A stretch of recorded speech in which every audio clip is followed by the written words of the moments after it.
Viva Mexico! Viva Mexico! They love me in Mexico. Do they? Hold on, KUGAN, CASSIUS, Eiffel TV, MCK Global. Eddie HEARN. How we doing? How are you? They love you in Mexico. I had a great time. Really loved it. Any bit dangerous out there? Yeah, well, they say it is. I mean, obviously it is. I didn't see. It's in a hotel most of the time, and then restaurant, hotel. Did you have armed protection? Yeah, a lot of it. But, did you really? Yeah, but apparently it was like it was needed. But honestly, it was like a breath of fresh air because in America the atmospheres they're decent, but a lot of the atmospheres come when you have a Hispanic fighter on, and the atmospheres in Britain are great. But this was like, because they have it early because of West Coast time, so first fight was at 3 and the main event was at 7, and it was like they loved their boxing, coming up to me, Eddie, you're the saviour of worldwide boxing, these guys were saying to me. You are amazing, the greatest promoter of all time. They weren't really, no. What? Okay.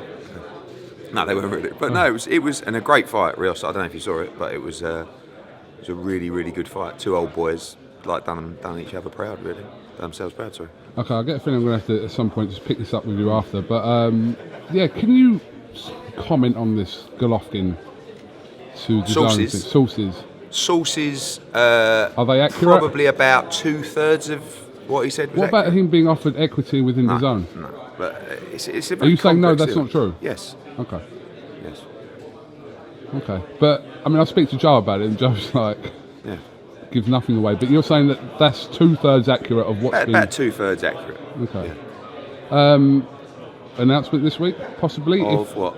If Golovkin comes to DAZN? Yeah, I mean, look, I saw another part of the comment was that, Matchroom aren't involved. That's not true. I've been at every single meeting there's been, and we will be working together on the shows. It will be Triple G Promotions, but it's not like I don't really care if I'm working on the shows or not. It's about getting him on the platform, because collectively we're all working together to make this work. We have to make the DAZN work. So my responsibility, Oscar de la Hoya's responsibility, Canelo's responsibility, Anthony's responsibility is to work collectively for the good of this platform. So, yeah.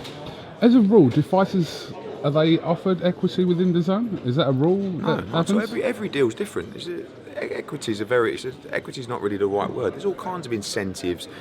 You can. Fighters have been known in the past to have shares in a company, buy shares in a company.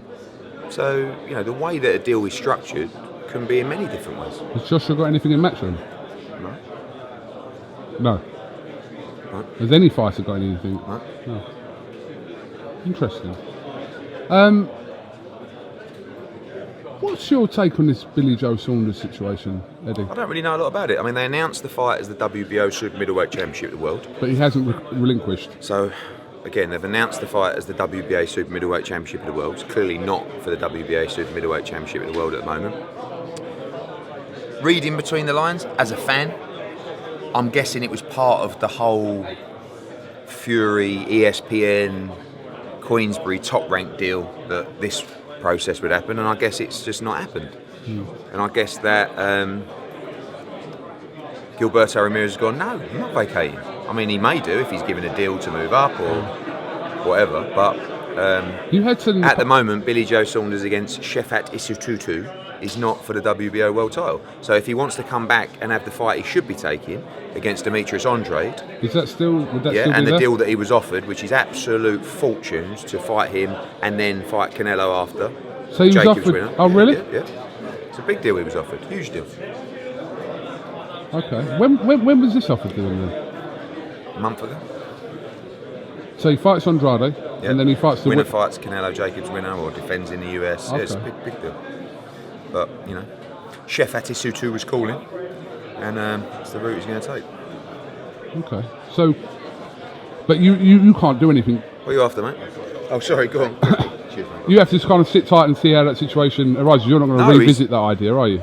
I'm presuming he's pulled out the mandatory spot, so I don't think he could just pop back up and go. Actually, I was told it's for the world title. It's not. Do you mind if I come back? Who is next in the mandatory spot for that? Golovkin. Right. Lemieux. So. Did you watch DeGALE-EUBANK? No, I was at the show. I followed it on social media. Okay, your thoughts? I know you haven't My seen thoughts it, were, then. thank fuck I didn't do that. Because I would have got absolutely rinsed. I mean, I get shit because I deserve to get shit. But if I would have done that show with that undercard, I would have got... Can you imagine? Be honest, right? How much shit would I have got? Right? And if... if I would have done a pay-per-view that played out the way that fight played out, I would have got absolutely rinsed. So my first reaction was, because I did look at a fight to do, Sky didn't want to do it as a pay-per-view, and and I quite liked the fight. I have to be honest. Like I was worried about the numbers and the crowd that it would generate, but I knew that DeGale, and I'm gonna be disrespectful to James. He's achieved a lot, but I knew he was done. But I talked myself into, in the end, thinking, do you know what? I think he's probably got enough to fiddle him around for 12, but it was, not the best. But listen, congratulations to Eubank. He's two-time IBO world champion. What do you think now for Eubank though? He's got to push on from that, yeah? Listen, Eubank is an entertaining fighter. You're laughing at it. Eubank is an entertaining fighter. He's a good personality. He's a good athlete. You've got the old man's balmy. And he can be in good fights. He can be in good fights. I mean, I just don't know. He was in a position where he couldn't really call the shots, and the old man couldn't really call the shots. Now, unfortunately, for anybody dealing with them, they can now call the shots on certain things, and it is going to be barbaric out of the ring. And I am so happy that we are not in that mix. But you don't rule out working with them in the future, surely not? Depends on in what capacity. I mean, down the line, Callum Smith's going to defend in May. Could he fight him down the line? Maybe. I mean, I'd probably like to see. If I was Eubank, I'd be wanting to get into the Canelo middleweight mix. I think he can make middleweight, and I would be saying. I think they've said that anyway. Yeah. I mean, he could fight Andrade. But. But he's now tied in for the next two fights with PBC. Yeah, but then you've got like Billy Joe Saunders saying, "Oh, I could fight Eubank," but then how's that going to work with ITV and BT? I don't know. But good luck to him. He's gone out there. He beat James DeGale. Chunky's had a good career. I just wish Chunky would have just, after that Darrell fight, he could have had some real fun over here. Some real big fights. That was when he was in his prime. Good fighter. Good bloke. I wish him all the best in retirement. Lomachenko-Crolla. Obviously, the last time I spoke to you, it was announced later on that evening. Yeah. 12th of April in LA. In LA, Staples Center. Fantastic. Yeah. I mean, look. We're not idiots. Yeah, but we're not idiots. He's a massive underdog in that fight. He's also a very good lightweight. He's a former world champion. Boxed Linares twice. Boxed for the Ring magazine twice. He got in the mandatory position. And for whatever he calls them, Barry on Twitter or whatever, you understand, he won a final eliminator to be the mandatory challenger to Lomachenko. So what do? You go, no, actually, he's a bit good, that Lomachenko, I'll swerve it. I mean, he's making 7 figures plus. He's in the fight of his life. He's fighting at the Staples Center in LA against a pound-for-pound great. Let him do his thing. So what is an underdog? Give him some support and see how he gets on. It's a madness thing. It's like... I don't know, it's a real weird mentality. I don't want to moan about it, but it's just, I don't know. People they want to see you do well, but not too well. Does that make sense? You're either fighting a bum or you're fighting someone that you shouldn't be fighting. But what are you supposed to do? Just go, no, look, he's a bit good, he is. People probably blame me. Yeah, you more, saying you're putting him in there with him. Do you know the easiest thing to do in the world? Oh. The easiest thing to do? Yeah. Blame Eddie Hearn. When any fighter does something where they don't actually fucking Fury blames you. Yeah, of course Fury's going to blame me. Yeah, I've gone to ESPN. Yeah, I'm calling the shots now. 200 million households. Fucking hell. Ed. Yes, mate. I saw Espinoza, the little I exchange today. What was he saying Absolute. that he saw the contract? He said Matchroom got sent the contract. Oh, no, he saw sorry. Matchroom got sent the contract. It had Sky in it. You lying bastard. I mean, I'm sorry. Espinoza, right, let's get this contract out there that you sent to me with Sky in there. And if I'm wrong, if I've just, like, I had to actually phone people today and go, can I just check something? We never got a contract, did we? No, we didn't. I phoned Freddie Cunningham, AJ. You never got a contract, did you? No, I didn't. Because I saw it, I thought, you cheeky little fucker. Like, he just come out and said, yeah, we sent them a contract. Yeah, it had Sky in it. Just in a tweet, like, off the side, you know what I mean? Not like a statement, a reply. And someone sent it to me. So I just went back and went, stone cold lies. Stone cold lies. But Espinoza's under so much pressure at the moment. Can you imagine if he loses Wilder? I mean, which he probably will. You know, and I think Showtime, you know, the rumours are they're running out of money. They can't compete. And Stephen will hate that because he's talking about my ego. Stephen's ego's on another level. But no, to come out and say we sent them a contract and it had Sky in the clause and it got. Please. Do you think Wilder will take this deal from Bob Arum? That I don't know. I mean, it's going to be a deal to tie him in to Top Rank and to ESPN, probably. So that's going to be the stumbling block. I said it before, I say it again. If I'm Wilder and I'm Wilder's people, like Heyman hates me. Heyman hates Arum. Heyman hates you? Yeah, he don't. Well, no, he don't like me. He don't like me. I thought you and Al were alright. We do business together, but he don't like me at all. But he hates Arum, right? So the power move, and Heyman's all about power moves. As I said it before, super smart guy, like, you know, he's a player.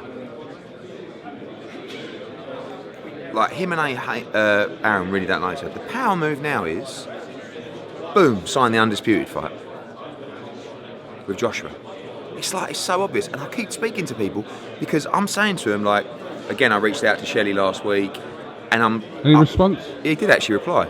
Yeah, it was one word, but and what was that one word?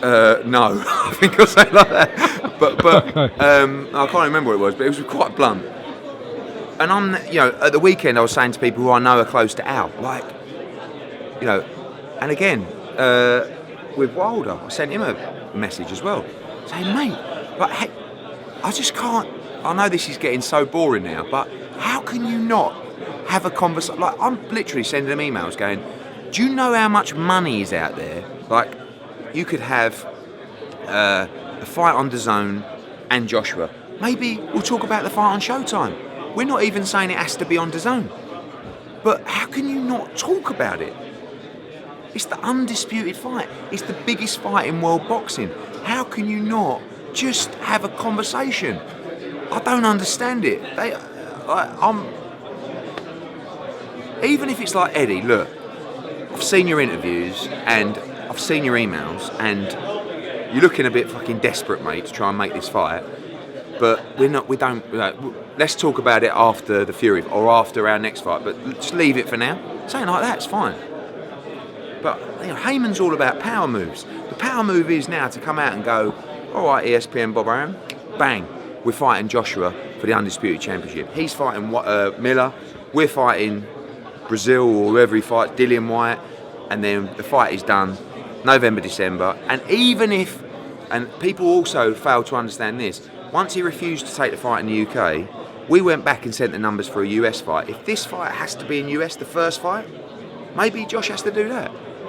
But I can't stress enough how much we're trying, and that's the frustrating thing, that we just, you know, I would just want, I even resorted to getting the geezer from the Boxing Voice to say, mate, drop Deontay a message and just say, can we just talk on the phone for 5 minutes? 5 minutes is all I need. Well, you DM'd him? No, Nesta. Oh, you said it in a... No, at the presser. Oh, in the presser. But 5 minutes is literally all I need. Did Nesta get squirted with water? Yes, apparently. Because Nesta looks like he wanted to smash through the barrier. I told him just to try it, see how he got on. Not obviously, I would have done nothing. I was just, security! Yeah, he didn't seem very happy. I only watched the video a couple of days ago. Did you go on Saturday? What? Did you go on Saturday? Yeah. What? What's that mean? Yeah. Is that true what Billy Joe Saunders said What? in his tweet yesterday? About what? About you, what you said about Eubank? What that Billy Joe said that I said that apparently I said Eubank was a waste of time. Yeah. Absolutely not. But he said, like, swear you said it. Yeah. So you didn't say it? No. No. I categorically deny it. In fact, I'm not going to repeat the conversation. No, but it just worries me. Okay. I don't want to be dealing with someone who's a bit two-faced, that's all. So. No. Okay. No. That wasn't our if you're conversation. saying that about In Eubank, fact, I'm surprised. If you're saying that about Eubank behind his back, what am I saying about you? Exactly. Do you know what I say about you? No, I didn't say that. In fact, I'm surprised Billy Joe didn't actually say what was said. But, I saw your interview with Anthony Sims. Very good. Yeah.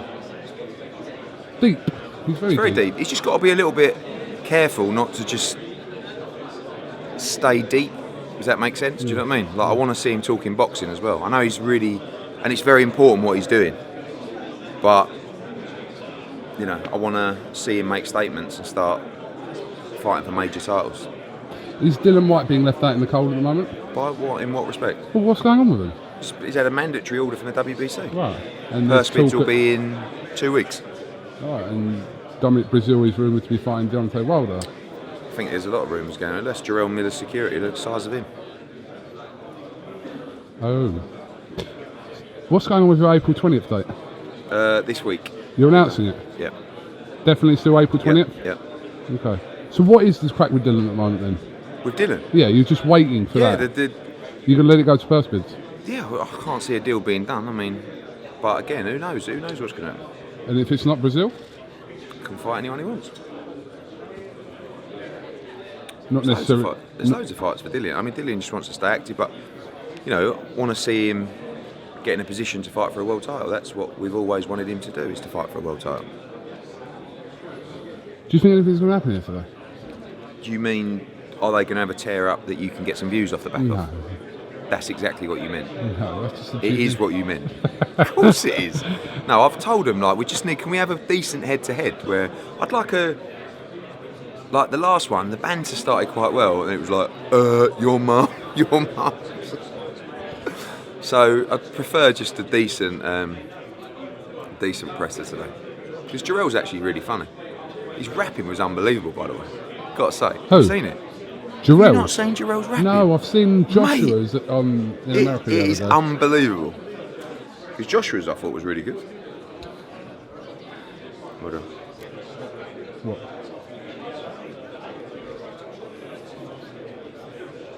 And why?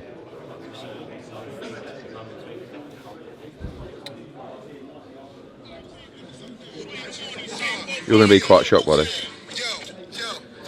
I came from BK, but we had a stove in these streets. Had to go and hustle, sell crack the stove in these streets. Now it's easy to make money and start acting real funny. And matter of fact, 20 over the 9 to your scully. Now, humble yourself. Okay. I fuck around and took your mom out the back of the trunk. These niggas wanna talk shit, cause they getting money. And matter of fact, I put 9 9s up in your scully. It's unbelievable. It is unbelievable. Do you want to do us a couple of bars? No. Didn't do bars at Brentwood School. No? No. Mars bars, that's about it.